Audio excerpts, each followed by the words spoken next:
Hello बच्चों, let's read the question. Two spherical conductors A and B of radius A and B is greater than A are placed in air concentrically. B is given to a charge plus q coulombs and A is grounded. The equivalent capacitance of these is, here we have given four options. Now to answer this question, first हम यहाँ पे key concept use करेंगे and here the key concept is spherical capacitance. Now अगर हम यहाँ पे देखें, हमें यहाँ पे स्पेरिकल कंडक्टर्स गिवन है. Those are A and B of radius A and B, और बी के जो रेडियस है that is greater than A, यानी हमारे पास जो इनसाइड का स्पेयर है that is of radius A, और जो आउटर स्पेयर है बी, उसकी रेडियस हमें यहाँ पे बी के बराबर गिवन है. नाउ इसमें हमें कंडीशन ये गिवन है, B is given a charge of plus Q, यानी हमारे पास यहाँ पे जो बी है, बी पे प्लस क्यू चार्ज दे रखा है, और इसकी वजह से हमारे पास यहाँ पे जो ए है, ए पे माइनस चार्ज यहाँ पे इंड्यूस हो जाएगा, और ए हमारे पास साथ में यहाँ पे ग्राउंडेड कर रखा है. नाउ अगर हम देखें, we can say here, now अगर हम यहाँ पे चार्ज के डिस्ट्रीब्यूशन को देखते हैं, तो जो बी है, बी पे अगर हम ये मान के चले यहाँ पे प्लस क्यू चार्ज इंड्यूस हो रहा है, तो जो हमारे पास इनसाइड दी चार्ज होगा it will B of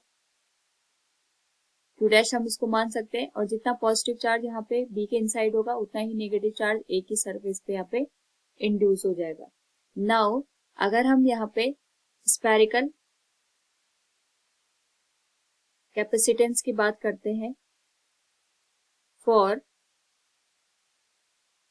isolated spare, यानी हमारे पास यहाँ पे कोई आइसोलेटेड स्पेयर है, उसके थ्रू हमारे पास कहीं पे कोई कैपेसिटेंस का फॉर्मेशन हो रहा है, उस पर्टिकुलर केस में तो कैपेसिटेंस की वैल्यू होती है, it is given as 4 pi epsilon naught into are.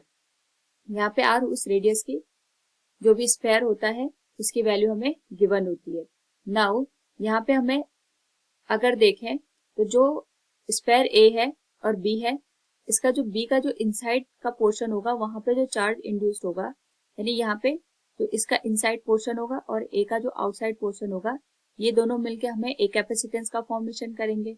और जो बी है, बी यहाँ पे इसका जो आउटर पोर्शन पे चार्ज मौजूद है दिस वन, इसको मिला करके हमारे पास एक आइसोलेटेड कैपेसिटेंस का फॉर्मेशन होगा. इन दोनों का जो कॉम्बिनेशन बनेगा वही हमें यहाँ पे फाइंड आउट करना है. यानी अगर हम यहाँ पे देखें, we can write here outer surface of A and inside surface of B will form a capacitor. सबसे पहले हम इस कैपेसिटेंस की वैल्यू फाइंड आउट करेंगे. तो अगर हम देखें यहाँ पे electric field is given as E equals K into Q divided by R square. Now अगर हम इस इलेक्ट्रिक फील्ड को पोटेंशियल डिफरेंस से रिलेट करें, जो इलेक्ट्रिक फील्ड है ये हमें यहाँ पे चार्ज के थ्रू किसी भी पॉइंट पे इलेक्ट्रिक फील्ड, नाउ अगर हम इस इलेक्ट्रिक फील्ड को पोटेंशियल डिफरेंस से रिलेट करते हैं, we know that potential difference will be V equals integration, limit हमारे पास a से लेके b तक होगी, E dot dr. Now limit will be from a to b, और E की value we can find out K into Q R square into dr. Now अगर हम यहाँ पे इसको इंटीग्रेट करें, this value will be K into Q, this value will be r raised to power minus 2 dr, and limit will be from a to b. So the potential will be K into q, and it will be minus 2 plus 1 minus 2 plus 1, and limit will be from a to b. अगर हम इसको further solve करें it will become k into Q, minus sign हमारे पास रहेगा, divided by r and limit will also from a to b. Now अगर हम limit को पुट कर दें, the value of potential difference between a and b will be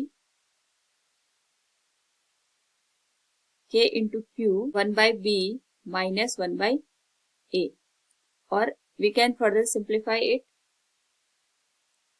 k into q, it will be 1 by a minus 1 by b, or we can write it v equals k into q, LCM लेने पे value हो जाएगी a into b and this will become b minus a. Now we know that the capacitance होता है, it is given as c equals q divided by v. तो यहाँ पे अगर हम v को q के डिनोमिनेटर में यहाँ पे पुट कर दें, so the value of c will be 1 upon k into ab divided by b minus a.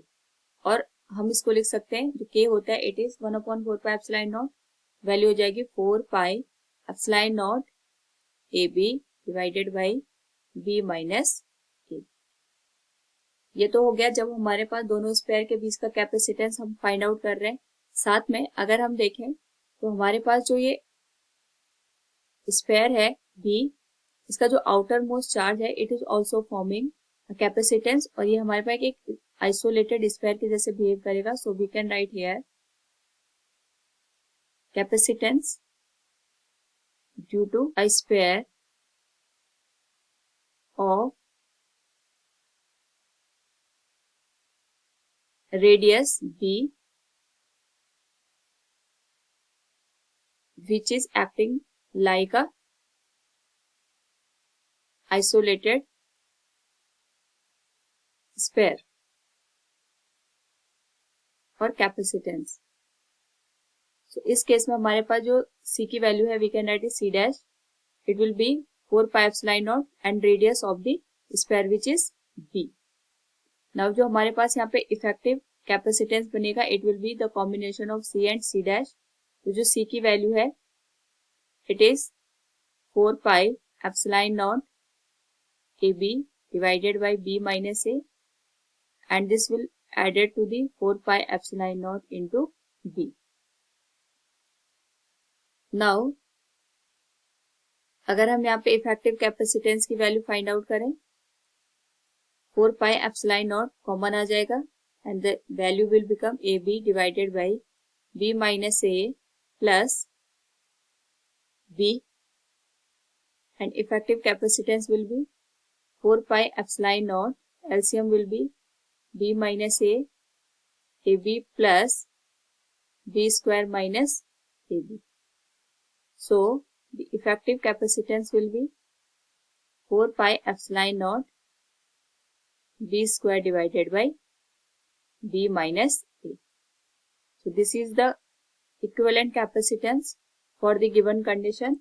So from the given question अगर हम देखें we can say here the equivalent capacitance of these is 4 pi epsilon naught b square divided by b minus a.